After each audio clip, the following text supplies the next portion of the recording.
नमस्कार, मैं हूं देवांशु। आप देख रहे हैं न्यूज़ फाउंडेशन। चिराग पासवान जो है वो राजभवन गए थे और राजभवन जाके निकल रहे हैं। हम कोशिश करेंगे कि चिराग पासवान से हमारी बातचीत हो सके। चिराग जी, आज राजभवन गए थे, बातचीत हुई राज्यपाल महोदय से?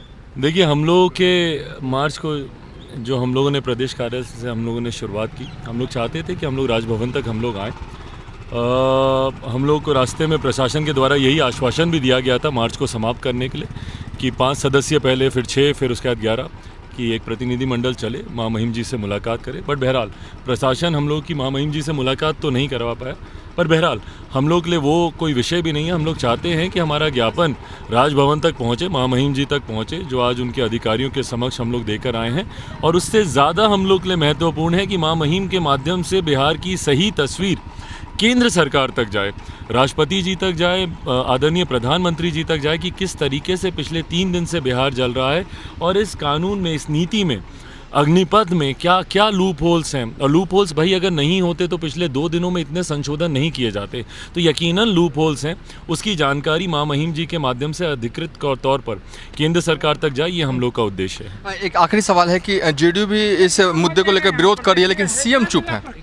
अब भाई वो सीएम के अपनी सोच है, क्यों वो चुप है। पर गठबंधन में होने के बावजूद अगर उन्हीं को इस नीति की जानकारी नहीं और उन्हीं की सहमति नहीं, तो ये गठबंधन की सेहत के लिए भी ठीक नहीं है। चलिए,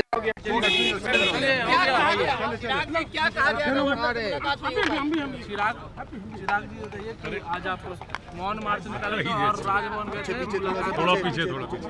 हाँ, आप मौन मार्च निकाले थे और राजभवन गए थे मुलाकात करने। देखिए, आज ये मौन मार्च निकालने का उद्देश्य जो लोक जनशक्ति पार्टी रामविलास के हमारे नेता, हमारे कार्यकर्ता, हम लोग जो प्रदेश कार्यालय से लेकर हम लोग माँ महिम राज्यपाल राजभवन तक हम लोग आना चाहते थे।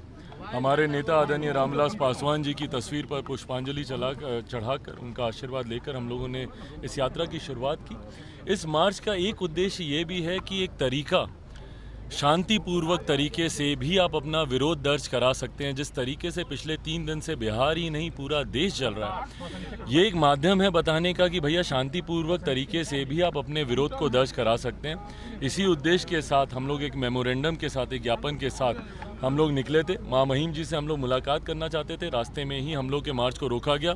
हम लोगों ने बिना पुलिस वालों से कोई बहस या किसी भी तरीके के वाद विवाद में हम लोग पढ़ना ही नहीं चाहते थे, क्योंकि हम उनकी भी मनोस्थिति समझ रहे हैं। पिछले 3 दिन से वो बिहार को संभालने का ये लोग प्रयास कर रहे हैं, उसमें उनकी कठिनाई हम लोग बढ़ाई, ये हम लोग नहीं चाहते थे। जहां उन्होंने रोका हम रुके। उन्होंने हमें विश्वास दिलाया कि माँ महिम जी से आपकी मुलाकात होगी। पहले 5, फिर 6, फिर 11 सदस्यीय प्रतिनिधिमंडल का उन्होंने आग्रह किया, उनके साथ हम लोग आए। बहरहाल माँ महिम जी से तो प्रशासन के लोग हम लोग की मुलाकात नहीं करा पाए, पर माँ महिम जी के वरिष्ठ अधिकारियों के समक्ष राजभवन में हम लोगों ने अपने ज्ञापन को हम लोग सौंप कर आए हैं। उसमें प्रमुखता से वो आपके साथ साझा भी किया जाएगा। मैं सोशल मीडिया अपने प्लेटफॉर्म्स पे भी इसको डालूंगा। उनके उस ज्ञापन में प्रमुखता से व्यापक तौर पर हर विषय का हम लोगों ने जिक्र किया है कि क्यों हम लोग चाहते हैं कि भैया इस अग्निपथ जो ये नीति बनी है, इसको क्यों वापस लिया जाए, क्या इसमें लूप होल्स हैं, वो तमाम विषयों का जिक्र हम लोगों ने किया। मैं उम्मीद करता हूँ कि माँ महिम जी के माध्यम से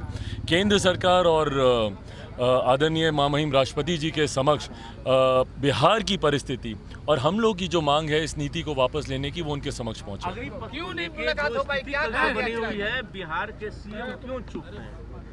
भाई ये तो मुख्यमंत्री जी खुद बताएंगे। आज बिहार जल रहा है, उनकी खामोशी का कारण क्या है। और पिछले 3 दिन से बिहार जल रहा है। मुझे लगता है कि राज्य सरकार की तरफ से भी ये पहल होनी चाहिए कि युवाओं से बातचीत करें। भाई एक प्लेटफॉर्म तो आप देंगे, एक विंडो तो खोलनी पड़ेगी ना युवाओं से कम्युनिकेट करने की।